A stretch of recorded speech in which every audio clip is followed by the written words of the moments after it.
দুনিয়ার জীবনে প্রতিটি মুহূর্তকে আপনি আপনার জন্য মহামূল্যবান সময় মনে করবেন।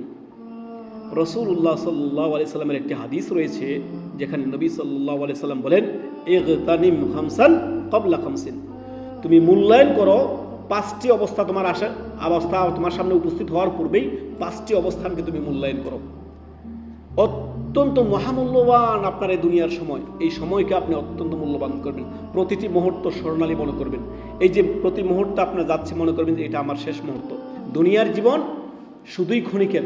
ওমাল হায়াতুদ দুনিয়া ইল্লা মাতাউল গুরুর, একেবারে ধোঁকার সামগ্রী। দুনিয়ার জীবন নিয়ে ধোঁকা ভরে থাকার কিছু নেই। প্রত্যেকটা মুহূর্ত আপনি মনে করবেন এটাই আমার শেষ মুহূর্ত, এটাই আমার শেষ মুহূর্ত। এই মর্মে সহিহ বুখারীর হাদিস নাম্বার 6416 নম্বর হাদিস, রাসূলুল্লাহ সাল্লাল্লাহু আলাইহি সাল্লাম বলেন, ইবনে ওমর রাদিয়াল্লাহু তাআলা থেকে হাদিসটি আমাদের বক্তব্যের মধ্যে আসছে যে আমরা আগামীকাল ফাইনাল রয়েছে আমাদের বক্তব্য। এটা আমাদের বক্তা একজন এসে গেছে, মাশাআল্লাহ আলাইক। তো এই হাদিসটি আমরা সেখানে নিয়ে আসছিলাম।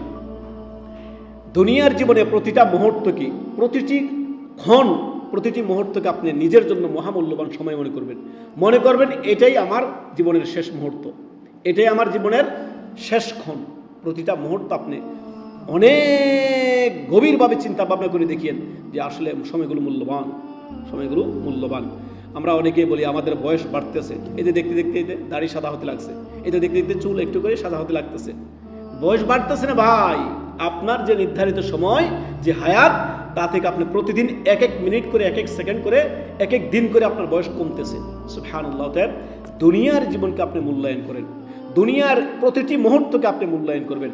এই মর্মে ইবনে ওমর রাদিয়াল্লাহু তাআলা আনহুর হাদিস, সহিহ আল বুখারী 6416 নম্বর হাদিস, নবী সাল্লাল্লাহু আলাইহি সাল্লাম বলেন, ইজা আমসাইতা ফালা তানতাজিরিস সাবহ, অর্থাৎ তুমি সকাল হলে সন্ধ্যার অপেক্ষা করিও না, সন্ধ্যা হলে সকালের অপেক্ষা করিও না। সুবহানাল্লাহ। আমরা অনেকে বলি যে আমাদের অনেক সময় রয়ে গেছে, আমরা ইবাদত বন্দেগী করতে পারবো। অনেকে আমরা বলি যে আমরা বুড়ো হয়ে গেলে ইবাদত বন্দেগী